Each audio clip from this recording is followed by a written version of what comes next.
आजकल दोस्तों ये दहेज का जो खेल हो रहा है, जी हाँ, जो कि सब कुछ ईएमआई के बेस पे दिया जाता है। गाड़ी किस्तों के आधार पे दे दिया साहब, 10% डाउन पेमेंट किया और लोन उठा के किस्तों पे दे दिया, उसके बाद एक भी किस्त नहीं चुका रही साहब। ठीक है, तो भैया आज की डेट पे ना दहेज के नाम से सबसे बड़ा धोखाधड़ी हो रही है, जी हाँ। और साथ ही में वही कहते हैं कि एक लोन की किस्तें होती है, जितनी किस्तें दोगे उतनी बीवी आएगी। उसी प्रकार से बीवियां भी किस्तों की तरह ही ससुराल जा रही है। ठीक है, एक किस्त दे दिए तो बीवी पूछ गई, दूसरी किस्त नहीं दी तो बीवी नहीं पूछेगी। मतलब 15 दिन मायके पे रहेगी, 15 दिन यहाँ पे ससुराल में रहेगी। यही वाला आज की डेट में बहुत सिस्टम चल रहा है दोस्तों। एक मैं दैनिक भास्कर की न्यूज़ पढ़ रहा था, काफ़ी महत्वपूर्ण मुद्दा था और ये प्रैक्टिकल में भी इस चीज़ को देखा और आज इस एक समाज का बहुत बढ़ता हुआ इस मुद्दे पे हो सकता है एक दहेज की डिमांड करने वालों के लिए लड़की वालों ने एक ऐसा दिमाग लगाया है कि भैया बुरी तरह से फंसा के रख देते हैं आज की डेट पे। जी हाँ, मान लीजिए कोई सरकारी कर्मचारी है या वेल सेटल्ड कोई बंदा है, कोई अच्छा परिवार का बंदा है, उसमें कोई रिश्ता करना है। उनको पता है कि भाई कोई इसमें बिचौलिया होता है, वो कहीं कहीं डिमांडें उनकी बता देता है कि साहब इतनी डिमांड का है। सरकारी कर्मचारी 4th क्लास का कोई भी है तो 10 से 12 लाख रुपए उसकी कीमत होती है। ठीक है, 4200 पे ग्रेड का कोई भी है तो भैया उसकी 15 से 20 लाख की कीमत हो गई है। ठीक है, डीएसपी पीएससी अधिकारी लेवल का है तो 50 लाख से 1 करोड़ तक की उसकी कीमत हो गई। आईएएस आईपीएस है तो वो मुंह मांगी उनकी कीमत हो गई। ठीक है, इस टाइप से कोई अच्छी वेल सेटल्ड कोई अच्छी कंपनी में है तो उसका पहले से पैकेज सबका सेट हो रहा है। जी हाँ, मतलब सब किसी का हर किसी का आजकल क्या ना, दहेज आफ्टर मैरिज नहीं, दहेज तो पहले दहेज दे के तो खरीदा जाता है आज की डेट पे। जी हाँ, ये चीज़ की बात है और ये समाज का एक ऐसा मुद्दा है जो कि वाकई एक लड़की वालों के लिए भी सबक है और लड़कों वालों के लिए सबक है। देखिए, दहेज लेना और देना दोनों ही क्राइम आपको पता है। कानून की नज़रों में दहेज देना और दहेज लेना, और ये दहेज का जो चुंगल है, इसमें फंसने के बाद, इस लालच के फंसने के बाद आपके रिश्ते टिक भी नहीं पाते। जी हाँ, और दूसरी बात, जो लड़की वाला है चाहे वो लड़का वाला है, अब लड़की वाला क्या है कि साहब लड़की एक लड़की है, 4 भाई है। ठीक है, लेकिन भैया किस्तों पे गाड़ी देना है, क्योंकि अगर 20 लाख का 4200 पे ग्रेड के लेवल का 40 से 50 हज़ार जिसकी सैलरी है उसको खरीदना है। उसकी कीमत पहले से पता है, डिसाइड हो रखी मार्केट में कि भैया ये 15 से 20 लाख में आएगा। उसको क्या किया जाएगा, एक 10 से 12 लाख की गाड़ी दे दी जाएगी 10% के हिसाब से, मतलब 10 लाख की गाड़ी उसको टिका दी जाएगी। 15 लाख का सौदा हो गया, उनको 20 लाख का भी हो गया, 15 लाख का, तो 10 लाख की गाड़ी टिका दी जाएगी। उसमें 10% डाउन पेमेंट किया जाएगा, 90% लोन बना दिया जाएगा और शादी के आसपास खरीदेंगे, एक किस्त दे दी जाएगी और दूसरी किस्त बाउंस हो जाएगी। जी हाँ, 3 किस्तों के बाद में वहीं ससुराल में गाड़ी लेने रिकवरी वाले पूछते हैं, बाद में पता पड़ता है ओ जी आप समधी साहब तो हमारे साथ टोपी गढ़ दिया। ये तो बड़ा हैरानी की बात है।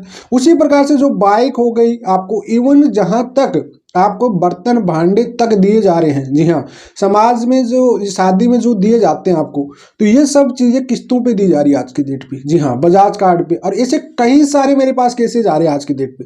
साहब इंसल्ट हो गए, करे तो क्या करें साहब। अब मान लीजिए कि कोई लड़का है, इसका कानूनी विश्लेषण भी बताऊंगा आगे, इस वजह वीडियो को पूरा जरूर देख लेना। अब क्या होता है कि साहब आगे चल के मान लीजिए कोई ये सब फ्रॉड हो गया, किसी के साथ हो गया कि साहब हमको तो दहेज के नाम पे लूट लिया गया है। अब वही केस कर दिए कि साहब उन्होंने लिख दिया कि गाड़ी भी हम दे दी, कि गाड़ी लड़की के नाम है साहब, साहब गाड़ी भी पूछा दिया साहब उन्होंने।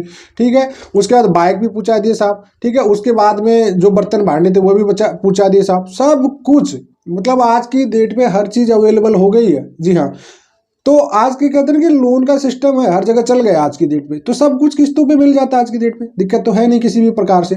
अब यही खेल होता गया दोस्तों आज की डेट पे। जी हाँ, अब इस खेल को समझने के लिए आपको थोड़ा सा दिमाग लगाना पड़ेगा। जी हाँ, देखिए लोग क्या करते हैं कि अपनी इज्जत को बचाने के चक्कर में कहीं ना कहीं से उनमें पे करने लग जाती है फिर बाद में, लेकिन उनके हस्बैंड वाइफ के बीच में मतभेद होते चले जाते हैं। जी हाँ, देखिए ये गलती कभी भी मत करिए आप लोग। जी हाँ, सबसे पहली बात तो, क्योंकि आपको उधर 40 लाख 50 लाख का डबल गुनाएं बता के आपको कहा जाता है कि हमने दान दहेज के रूप में 40 लाख रुपए दे दिए साहब, जबकि उधर 4 लाख रुपए पहुंचे भाई। 10% ईएमआई के बेस पे डाउन पेमेंट पे गया सबला सामान। आप तो भैया रिकवरी वाला लेके जा रहा, जाने दो। ठीक है, कोई मतलब नहीं, रिकवरी वाला जा रहा, जाने दो उनको। क्यों? क्योंकि भैया किस्मत ये है कि आगे चलकर आपको ये स्त्री धन की कैटेगरी में आते हैं और ये सब चीज़ें आपको रिटर्न करनी पड़ेगी आगे चल के, ये समझ लेना आपको। अब लोग इस जाल में कैसे फंसते जा रहे हैं कि साहब समाज में इज्जत खराब हो जाएगी, कि साहब फलाने की तो गाड़ी आई थी, 2 व्हीलर आ गई, 4 व्हीलर आ गई, बढ़िया ट्रैक्टर आ गया, बढ़िया 4 व्हीलर आ गई साहब, बढ़िया कार बोलेरो आ गई, सब कुछ है, मस्त है। अब पता पता अंदर की बात कुछ और ही निकल रही है उसमें तो।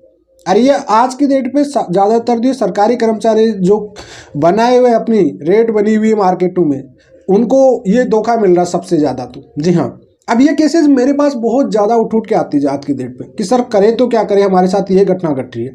भाई कुछ मत करो यार, तुमने देखी पहली बात तो दहेज लेना या दहेज की डिमांड करना ये सब चीज़ें आपकी गलत थी। और उन्होंने अगर अपनी मर्जी से दिया तो फिर मर्जी से जाने दो उसको, इज्जत का लेना देना कुछ है नहीं तो आपके बीच में मतभेद हो जाएंगे हस्बैंड वाइफ के बीच में। और जब आपके साथ शुरू से लोचा हो रहा है तो आपकी शादी शुरू से धोखाधड़ी में हो रही है, 420 टाइप में हो रही है, तो आगे वो टिकने वाली नहीं है।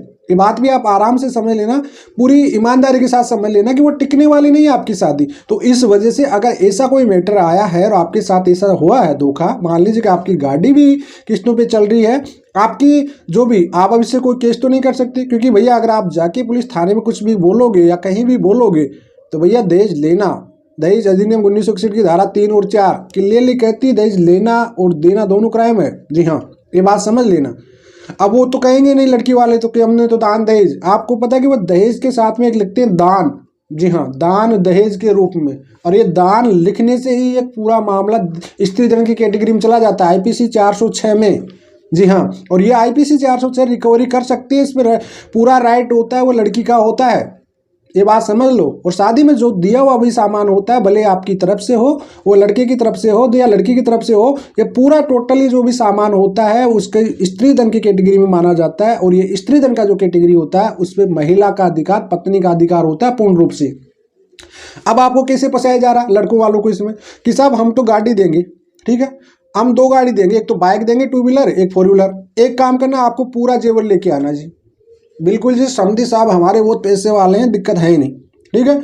ऐसे ही कंडीशन में क्या करेंगे साहब, पूरा जेवर चला गया। अब वो चला गया स्त्री धन की कैटेगरी में, ठीक है। अब आपकी गाड़ी भी चली गई ना, तो आप 15-20 लाख का जो भी 10 लाख का जेवर है वो स्त्री धन की कैटेगरी में जाके पत्नी के पास पूरा पहुंच जाएगा। अब वो आपके साथ रहेगी या नहीं रहेगी, इस चीज को आपको समझना पड़ेगा मेरे दोस्त। जी हाँ, लेकिन स्त्री धन के नाम से पूरा लूट लिया जाएगा आपको, ये बात समझ लेना। इस वजह से अगर ऐसा कोई भी आपके साथ लोचा हुआ है और ऐसा कुछ भी हो रहा है तो भैया सिंपल सी नल एंड वाइड करिए इस शादी को, या फिर उनको जो ड्यू हो रही है उनको जाने दीजिए, या धोखाधड़ी के मामले में इसको सेक्शन 11 सेक्शन में अवॉइड मैरिज करा दीजिए, सबसे बेस्ट वही है, ठीक है। या फिर आपको इन सब चीज़ों में भाई आपकी इज्जत भी जा रही नहीं जा रही, तो कहते हैं कि कब तक अपनी डर की इज्जत बनाओगे। जी हाँ, दिखावे की इज्जत नहीं चाहिए समाज में, समाज खाना नहीं देती आपको। जी हाँ, ये बात आप समझ लेना, जिस दिन आपको ये समझ आ गई कि समाज खाना नहीं देती है, उस दिन से ना आप जीना सीख जाओगे। दुनिया से मतलब मत रखिए अपनी ज़िंदगी में, जो प्रैक्टिकल चीज़ हो रही है वही चीज़ जो चाहिए, ठीक है। तो अब देखिए लालची जो भी किस्में है भाई, जो कि मैं उन लोगों के लिए बोल रहा हूँ जिन्होंने डिमांडें बना रखी थी, या जिनको बिचौलिया बोला कि नहीं जी छोरा तो मस्त है, परिवार भी मस्त है, लेकिन 20 लाख रुपये लगेंगे। अब आप बिचौलिया के चक्कर में ऐसे बच्चे हो कि ऐसी चालबाज फैमिली से मिल गए कि आपका लेना का देना पड़ रहा है। अब आज की डेट पे बिचौलिया आया साहब, बोला कि साहब लड़की बड़ी अच्छी है साहब, बस गाड़ी भी मिल जाएगी आपको, बाइक भी मिल जाएगी आपको, ट्रैक्टर भी मिल जाएगा। राजस्थान में तो आजकल ट्रैक्टरों का भी परंपरा चल गई है, ठीक है। बस आपको जेवर लेके जाना छोरी के नाम का। अभी छोरी के नाम का जेवर में पूरा फंस जाती हो आप, यही पूरा खेल है। जी हाँ, क्योंकि यहाँ पे स्त्री धन की कैटेगरी होती है, वो वैलिड होती है, और उस पर राइट पूरा लड़की का होता है। अब आपकी शादी टिकेगी या नहीं टिकेगी, लेकिन आपका जेवर पूरा लड़की के चार्ज चला जाएगा, और वही जेवर से आगे चल के वो सेकंड मैरिज कर लेती है, और आपका एल्यूमिनी के नाम से 10 से 20 लाख रुपए लूट लिया जाता है। ये बात समझ लेना आप अच्छे से। जी हाँ, बहुत मैटर मैंने देखा हूँ इस टाइप के, जिनके फंसे हुए हैं, जिनकी बर्बादी पूरी तरह से हो गई आज के डेट पे। कई मैटरों में इन चीज़ों को सॉर्ट आउट करता हूँ तो मुझे समझ आता है कि भैया कितने बुरे फंस जाते हैं। शादी नहीं, आप बर्बादी स्टार्टिंग से कर देते हो। और आजकल बहुत बड़ा फ्रॉडिंग टाइप का, ये धोखाधड़ी टाइप का बहुत बड़ा मामला चल रहा है आज की डेट में इस समाज में। जी हाँ, तो दहेज के लालची कभी मत बनो, और दहेज के दिमाग घुमा के दे रहे हैं ऐसे रिश्ते, धोखाधड़ी ऐसे रिश्ते मत करो, क्योंकि दहेज की जरूरत ही क्या है ना, आपको मतलब ही नहीं है। दूसरों की आस करोगे तो आप कभी भी सुखी नहीं रह पाओगे, ये बात समझ लेना। चाहे वो दहेज की भी हो, चाहे वो किसी और की भी हो, लेकिन कभी भी उम्मीद मत करो दूसरों की। दूसरों की उम्मीद हमेशा झूठी निकलती है, और जिससे ज़्यादा उम्मीद होती है उससे सबसे बड़ा धोखा मिलता है।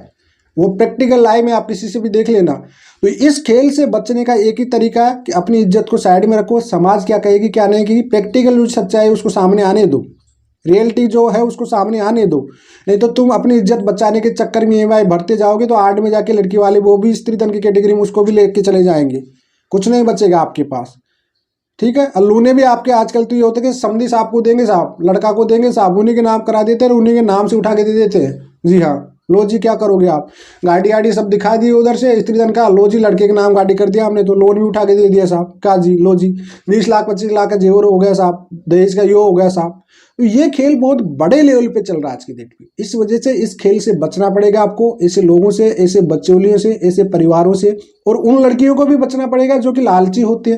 देखिए शादी आपकी अगर दहेज की डिमांड पे या डोरी की डिमांड पे हो रही है तो वो आगे नहीं टिकने वाली, ये बात को आपको प्रैक्टिकल समझने की वाली बात है। इस वजह से ऐसे रिश्तों में मत फंसिए। अरे इसमें बहुत खिलाड़ी, बहुत ज्यादा लोग फंसते जा रहे हैं। उम्मीद करता हूँ आपको समझ में आ गया होगा।